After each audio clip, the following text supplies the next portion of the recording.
guys, this is Emily, Coach Emily from Bold and Badass Fitness, and today I have the ultimate fitness hack for you. This comes from Sun Tzu's The Art of War, so you know it's good if it's a warrior tactic for pursuing your health and fitness. And this is actually a strategy for overcoming any excuse, and I highly recommend this to anyone who thinks they might be maybe particularly prone to making excuses. The reason I say that is, as you know, we are what we repeatedly do. Excellence, therefore, is a virtue, not a habit. I really love that. I really love that saying, and I think that when we think about our regular behavior, that's where things really, where the magic really starts to click in this.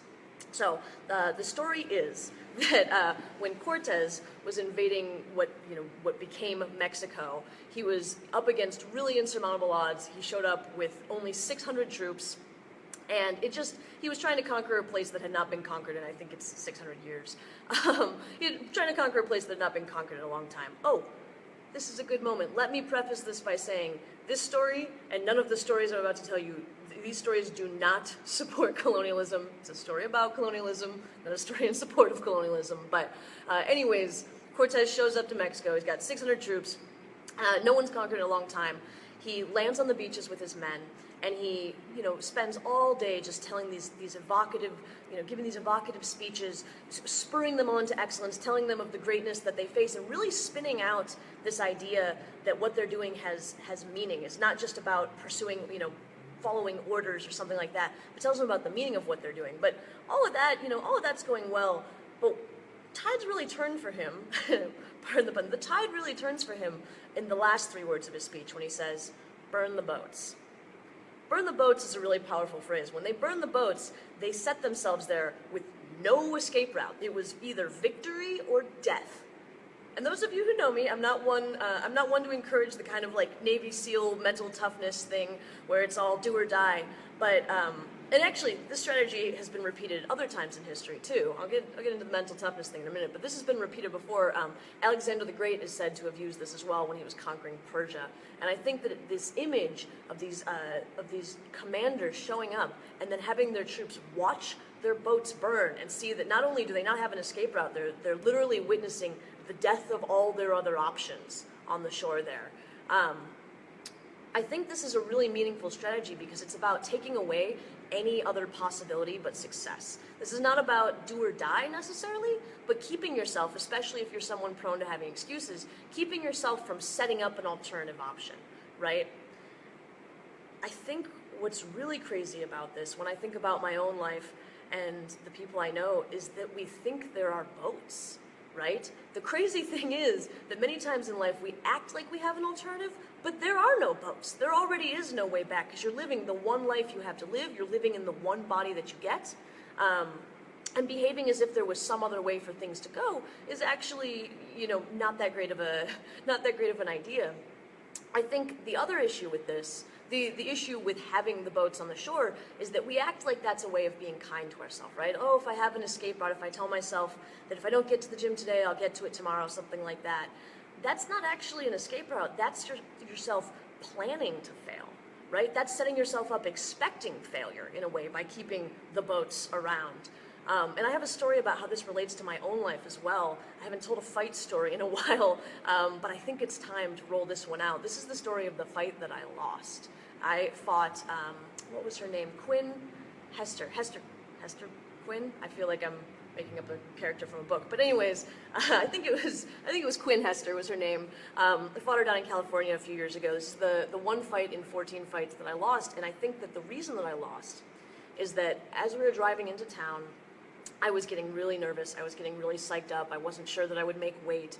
I was super concerned that this wasn't going to work out. And I was going down to a fight with coaches that didn't usually corner me. Both have cornered me many times since then, but they didn't usually corner me at the time. I had this terrible cut, and I had to drive, I think it was like 10 or more hours we were in the car going from here down to Humboldt. We had to drive the whole way after having already cut weight, so I was dehydrated, I was hungry, other people in the car were eating. As we're coming into town, we're passing signs with this girl's face on them, signs showing her beating up someone else. She's like headlining the card, or I guess we were a big deal on the card because we were a girl fight. And I saw that she was like their hero and their champion, and we got there and I weighed in. I was 2 pounds underweight, which is a big deal in fighting. I had way overshot my target. I was extra dehydrated for no reason. 2 pounds is a really big number in fighting, in MMA. I'd overshot my target, and as I was weighing in, the supposedly impartial, I think it was one of the refs that was doing the weigh-ins or something, the supposedly impartial person looked at me and said, you know, you better not beat this girl up, we really like her around here, which was clearly a joke, but it got in my head. Anyways, the night of the fight arrives, I'm backstage, I watch one of my teammates go out, he wins, he comes back, and I'm backstage, I'm all nervous, and the story that I kept telling myself the whole way in there, the story that I was telling myself as I was backstage waiting to go on and fight her was, you know, I was on a 5-fight win streak at that time. I'd won my first 5 fights, this was my 6th. I kept telling myself, you know, it's okay to lose 1, right? It's like, you don't want to lose most of your fights, but hey, if you lose 1 and never again, you get to say it happened once and never again. And that narrative got into my head, and when I got in there in the cage, I just couldn't muster quite enough oomph. I couldn't push myself quite enough in the fight, and I lost. I didn't lose to a knockout. I didn't lose to a submission. I lost to a referee's decision after 3 rounds. And I think that's really telling, because they saw in me that at that moment, I thought there were boats. At that moment, I thought there was some other way out of this. I thought that there was some other way for my career to go except winning all my fights, and it turns out there was. And you know, you guys have seen my other videos maybe and know that I'm a big advocate of self-compassion, and I think that there's a realm for that in this. But the takeaway is, I imagined a world in which I had already failed, and I was living in that world by the time I got to compete, by the time I got in the cage. And so, bringing this strategy back to how you can apply it to your fitness, I think that it's about not envisioning a way that you don't succeed, right? It's about living in a world where there's no alternative except your success, and that doesn't have to be a Navy SEAL thing. I think if you think about, like, maybe you're about to go out with friends to eat, right? And you say to yourself, you know, when I go out with my friends, I'm going to try to pick something healthy. I'm going to try to get a salad, but if there's not a salad, screw it, I'll eat a burger. That's assuming that you're going to eat the burger. I think at that point you're like, burger sounds great, salad doesn't sound great, burger sounds great. And instead, the way that you're going to burn the boats in this situation is you're going to pack some vegetables and bring them with you. You're going to pack a bag of baby carrots or pack some cut up broccoli or something and say, I'm going to be that jerk who has to eat my own food, you know, eat my own food instead of getting to eat out with my friends. Maybe I'm going to eat the baby carrots before I go have a drink or something like that, right? But I'm gonna ensure my success, and if I get there and there's something here on the menu, cool, I won't have to eat the carrots later. But you're creating a situation where there's no possibility that you don't meet your goal. Even if it's goal plus, maybe it's carrots plus burger or it's carrots plus cocktails or whatever, but you create a situation where there's no backing out. So that's my recommendation for you today, is to think about some area of your life where you might be able to eliminate your excuses, eliminate your possibility for failure, and start to envision and live in a world where you can only be successful.